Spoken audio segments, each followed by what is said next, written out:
Zdravím ťa a vítam ťa pri dnešnom krátkom podcaste.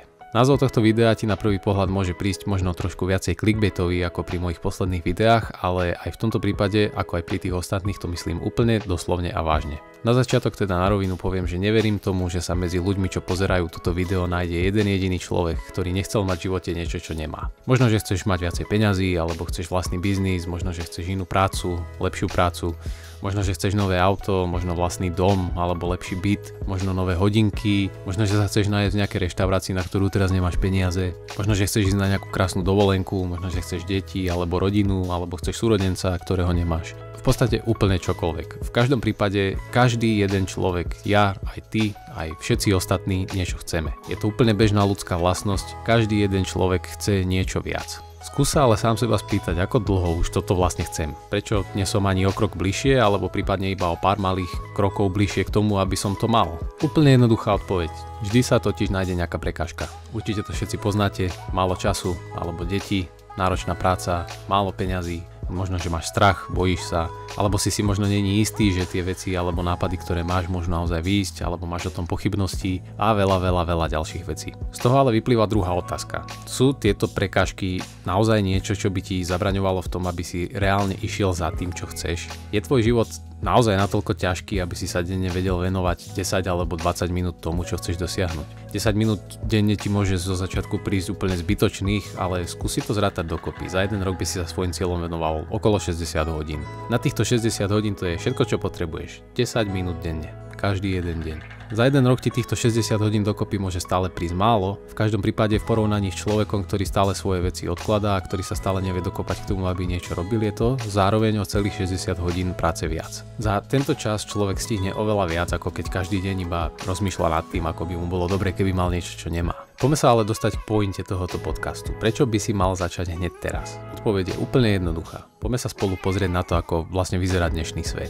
Nejaké veci sme si prešli už v predošlom podcaste, na ktorý tu nechám teraz link. Môžeš si ho ísť pozrieť, keď chceš.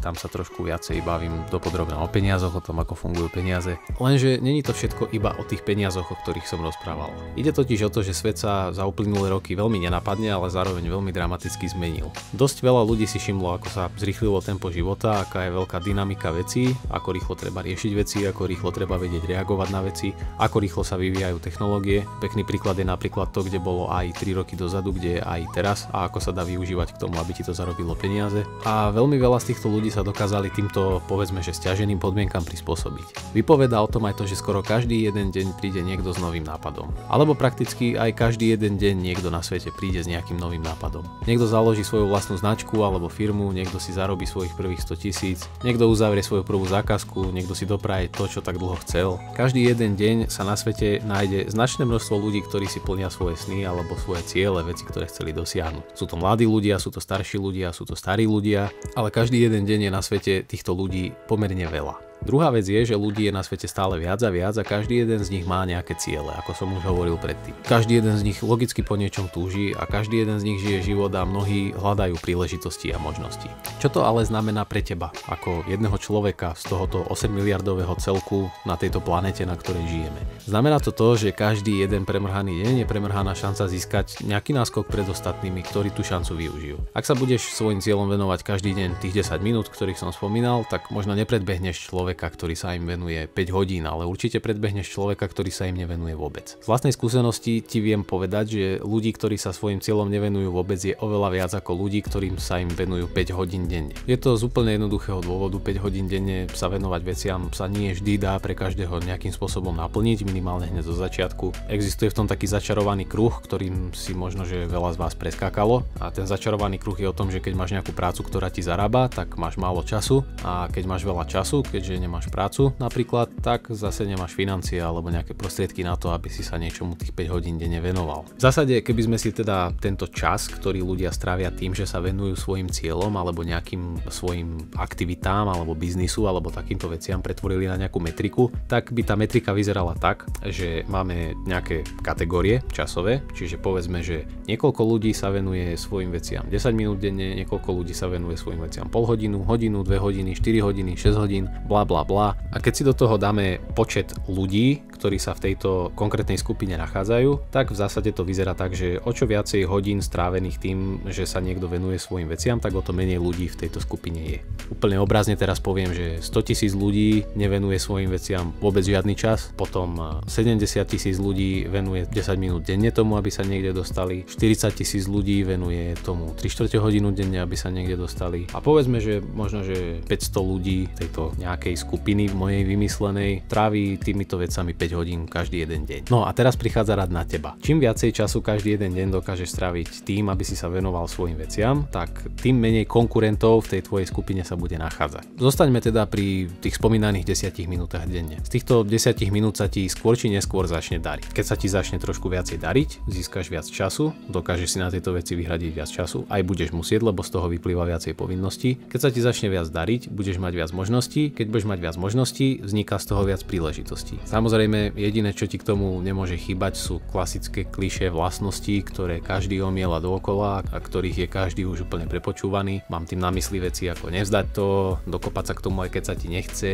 myslieť pozitívne a nebyť negativista, nebať sa toho, že sa niečo pokazí a všímať si tie pozitívne veci, vedieť riešiť všetky problémy, neutopiť sa v blate, keď do ňoho spadneš a tieto podobné záležitosti. Ak sa svojim veciam zatiaľ nevenuješ vôbec, tak skús využiť svoje skúsenosti, ktoré si doteraz získal, nejaké svoje talenty, ktoré si možno že objavil a veci, v ktorých si dobrý. Každý jeden z nás je v niečom dobrý, alebo ak máš pocit, že si není v ničom dobrý, tak skús začať počúvať ľudí okolo teba, pretože určite ti niekedy niekto povedal, že si v niečom dobrý a ak si to možno že nebral vážne, tak by bolo teraz na čase sa nad tým zamyslieť, či tí ľudia náhodou naozaj nemajú pravdu. V každom prípade, ak máš stále pocit, že nevynikáš v ničom a nemáš žiadne skúsenosti a že si není v ničom dobrý, tak nezúfaj, nie si jediný, ktorý sa tak cíti. Tých ľudí je viacero, je ich pomerne veľa, je ich veľmi veľa. Nemusíš sa teda báť, že by si bol nejaká jediná rybička v oceáne, ktorá má pocit, že není v ničom dobrá. Tých rybičiek tam pláva viacero. V každom prípade, nebudem ti dávať pred oči zbytočne rúžové okuliare. Na rovinu ti poviem, že začiatky sú škaredé. Často je to čisté peklo.